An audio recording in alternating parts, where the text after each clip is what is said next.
Hey everyone, what's going on? Great, great, great. It's been just a cool week. And we're rocking out today, Sunday afternoon, March 6th, 2016. What a year it's been so far. It feels like, honestly, it's just been kind of a blur with some of the cool things that have been going on. So, not even talking TV or anything like that. Books have just been getting more and more robust for me as a reader. So, I personally am really excited. Um, in case you're wondering, it's kind of weird because I'm actually seeing myself out of the corner of my eye on this screen. The camera's this way, so it's just if I appear to be doing a lot of this, it's just because I'm distracting myself because I like to talk with my hands.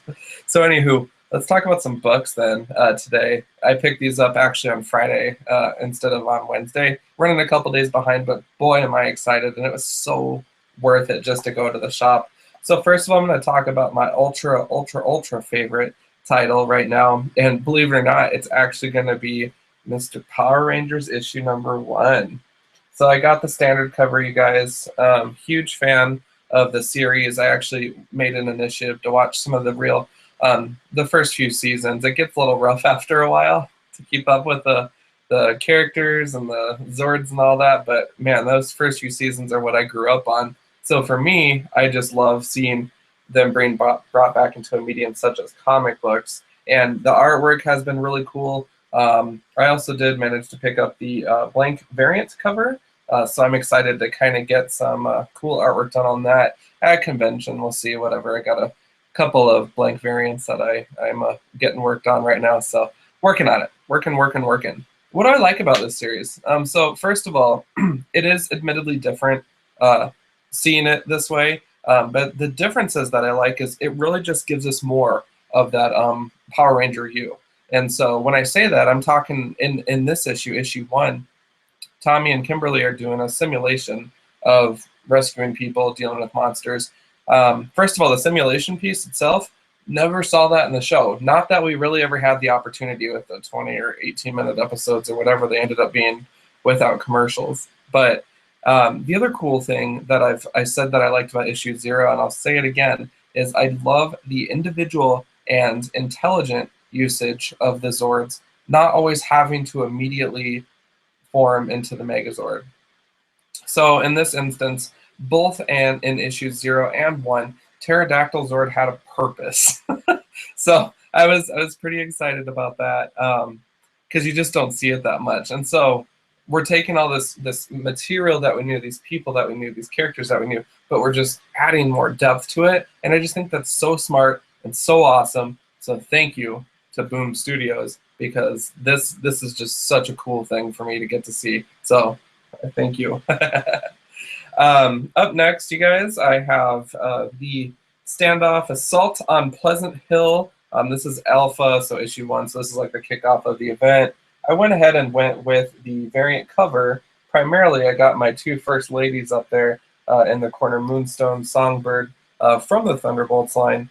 This whole event so far has been just crazy to me. Absolutely crazy. Seeing Thunderbolt costumes on, I call it the big screen, but in comics, I guess, it's just such a breath of fresh air. I loved the original Thunderbolt series, loved the characters, and so just getting to see them coming back and what's leading up to that Thunderbolts relaunch is quite interesting. I love just the variety of characters on this cover as well. It just kind of shows a lot of pandemonium that may or may not be going on.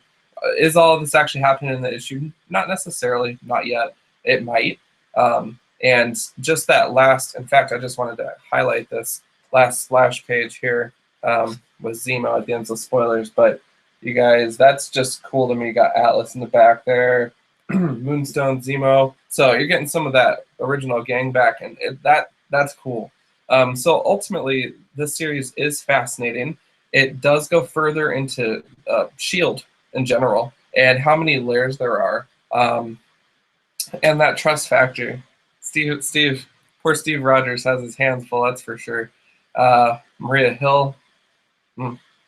Anywho, very interesting. So I just it's kind of a fresh take on the Marvel U for me compared to some of the title books. I've fallen off quite a few of the series actually, but this is one that I'm so glad that I picked up, and I'm excited to see where it goes. So we'll see how that turns out. Up next, you guys, of course, love of my life, Star Wars, Darth Vader. issue 17. Absolutely loving this title right now. Just that crazy C-3PO and R2-D2 evil versions in there, making a cameo again. This book just drips with treachery and evil and cybernetic enhanced Jedi/Sith lightsaber wielding cyborgs of various races and functions. Like everything that I would have ever wanted to see in the Star Wars U is totally happening, and it's just such a fun ride. And so for that, I am just hats off about this series. Never gonna stop loving it. So the blood doesn't stop flowing in that book, but. So anyways, it was a great week for me. I'm not picking up 20 titles, but what I am picking up, I have been completely blown away by, and that to me is exciting. It's a great way to break up the week a little bit, get some reading in, and I'm looking forward to seeing what next week holds for us. So I hope that everyone is having an awesome, awesome weekend, and that you guys have just a dominant week coming up, and a great month coming up. Batman versus Superman is on deck. We got some Daredevil coming up shortly.